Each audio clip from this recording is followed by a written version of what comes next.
نحمدہ ونصلی علی رسولہ الکریم اما بعد فاعوذ باللہ من الشیطان الرجیم بسم اللہ الرحمن الرحیم السلام علیکم ورحمۃ اللہ۔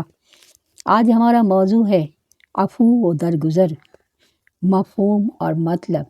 عفو و درگزر کا مفہوم اور مطلب یہ ہے کہ بدلہ لینے یا سزا دینے کی طاقت رکھنے کے باوجود محض اللہ کے لیے یا خطاوار کی اصلاح کے لیے مہربان ہو کر اس کی خطا اور غلطی کو معاف کر دیا جائے۔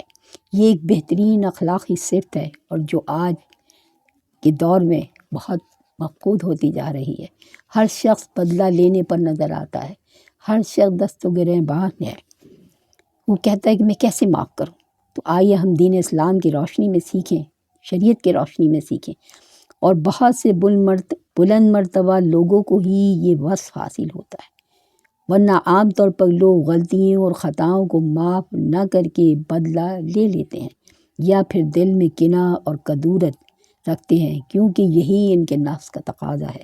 لیکن اسلام کا مطالبہ مسلمان سے یہ ہے کہ نفس کے برخلاف عفو اور درگزر سے کام لیا جائے، کیونکہ اصلاح اطمینان قلب، دیر پائزت اور دیگر بہترین نتائج عفو اور درگزر سے ہی حاصل ہو سکتے ہیں، انتقام سے نہیں۔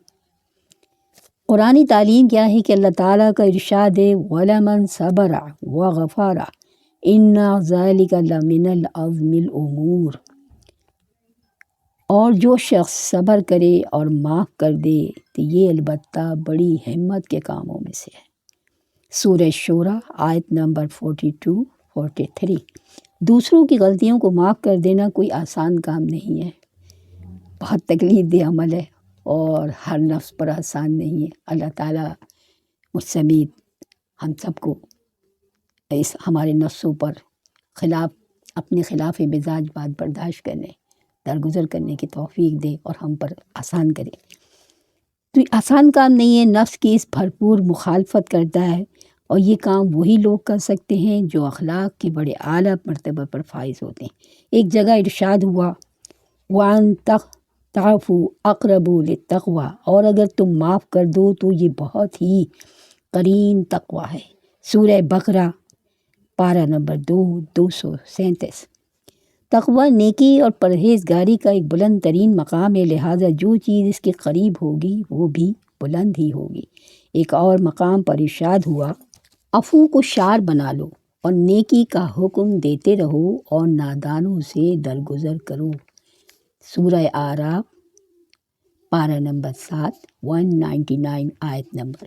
یہ ایک بڑی بلیغ آیت ہے جس میں بڑے خوبصورت انداز میں مسلمانوں کو 3 باتوں کا حکم دیا گیا ہے۔ نمبر 1 عفو، نمبر 2 امر بالمعروف، نمبر 3 درگزر۔ دوسرا حکم تو ایک فرض مذہبی ہے جو حضور صلی اللہ علیہ وآلہ وسلم کے بعد اب پوری امت مسلمہ پر اجتماعی طور پر فرض ہے، اور ایک یہ جلیل القدر کام ہے کیونکہ یہی امت اب توحید اور رسالت کی امین ہے۔ اس جلیل القدر کام کے لیے بنیادی طور پر اخلاق، عفو، درگزر اس طرح بتائے گئے ہیں کہ فرض منصبی خود بخود بریکٹ میں ہو گیا۔ یہ اشارہ ہے اس بات کی طرف کہ تبلیغ اور امر بالمعروف کے لیے ایک طرف عفو ضروری ہے تو دوسری طرف اعراض یعنی درگزر بھی ضروری ہے۔ ان دونوں میں فرق ہے کہ لوگوں کی بڑی خطائیں معاف کر دینا عفو کہلاتا ہے، اور چھوٹی موٹی غلطیوں اور لرزشوں پر گرفت نہ کرنا، ان کا نوٹس نہ لینا اور ان سے چشم پوشی کر جانا اعراض یعنی درگزر کہلاتا ہے۔ اس کو ہم اردو میں رواداری بھی کہہ سکتے ہیں۔ اس کا مطلب یہ ہوا کہ انسان کو اتنا وسیع القلب اور کشادہ دل ہونا چاہیے کہ وہ ہر وقت لوگوں کی چھوٹی اور بڑی خطاؤں کو معاف کرنے کے لیے تیار رہے۔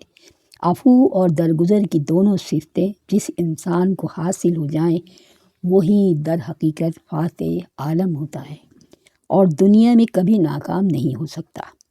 عفو اور درگزر میں ہمیں اسوہ رسول صلی اللہ علیہ وسلم، رسول اکرم صلی اللہ علیہ وآلہ وسلم نے عفو اور درگزر سے کام لے کر عرب جیسی سرکش قوم کے دل جیت لیے۔ جن لوگوں نے آپ صلی اللہ علیہ وآلہ وسلم کو اور آپ صلی اللہ علیہ وآلہ وسلم کے صحابہ کرام کو اذیت پہنچانے میں کوئی کسر نہ اٹھا رکھی تھی، ہجو گوئی، الزام تراشی، سنگ باری، قتل و غارت گری جیسے جرائم کا ارتکاب کیا تھا، آپ نے ان سب کو فتح مکہ کے موقع پر بیک جنبش لب معاف فرما دیا، جبکہ صرف ایک اشارے پر سب کو تحقیق کیا جا سکتا تھا۔ اس عفو و درگزر کی مثال تاریخ اقوام عالم میں نہیں ملتی۔ آپ صلی اللہ علیہ وسلم نے ایسے ایسے بدترین دشمنوں کو معاف کیا کہ اگر کوئی اور ہوتا تو ہرگز معاف نہ کرتا۔ یہ کتنے عزم اور حوصلے کی بات ہے۔ دندان مبارک شہید ہو چکے ہیں، چہرہ مبارک خون آلود ہے، اور آپ صلی اللہ علیہ وآلہ وسلم اسی حالت میں دشمنوں کے حق میں دعا فرما رہے ہیں کہ اے اللہ میری قوم کو ہدایت دے، کیونکہ وہ جانتے نہیں ہیں۔ ابو سفیان رضی اللہ کی مخالفت اور دشمنی سے کون واقف نہیں، مگر جب انہی ابو سفیان رضی اللہ عنہ پر قابو پایا تو نہ صرف ان کو امن دیا بلکہ ان کے گھر کو دارالامان بنا دیا۔ نہ صرف ابو سفیان رضی اللہ معاون بلکہ جو ان کے گھر پہ چلا جائے وہ بھی معاون۔ اسی عفو و درگزر کا نتیجہ تھا کہ یہی ابو سفیان رضی اللہ جنگ یرموک میں اسلامی فوج کے خطیب تھے، جو مسلمانوں کو جہاد پر ابھار رہے تھے، اور خود اپنے ہی بیٹے یزید بن ابی سفیان کے جھنڈے تلے پکار پکار کر کہہ رہے تھے کہ آج ان گناہوں کی تلافی کا دن ہے جو ہم نے رسول اللہ صلی اللہ علیہ وآلہ وسلم سے جنگ کر کے کیے تھے۔ شاید اللہ نے ان کی سن لی، چنانچہ وہ زخمی ہوئے اور ہمیشہ کے لیے ایک آنکھ سے محروم ہو گئے۔ ابو جہل کی عداوت کی کوئی حد تھی، مگر جب اس کے بیٹے اکرمہ رضی اللہ فتح مکہ کے موقع پر فرار ہو گئے تو ان کی بیوی کو حضور صلی اللہ علیہ وسلم نے امن کی نشانی کے طور پر اپنا امامہ عطا فرمایا، جسے پا کر وہ مکہ آئے اور مشرف و اسلام ہوئے۔ یہی اکرمہ رضی اللہ ہیں جو جنگ یرموک میں جہاد کرتے ہوئے شہید ہوئے۔ حضور صلی اللہ علیہ وآلہ وسلم کی سیرت طیبہ عفو درگزر کی مثالوں سے بھری پڑی ہے۔ آخر عفو درگزر کی یہ شان رسول رحمت صلی اللہ علیہ وآلہ وسلم رحمت للعالمین کی نہ ہوتی تو کس کی ہوتی؟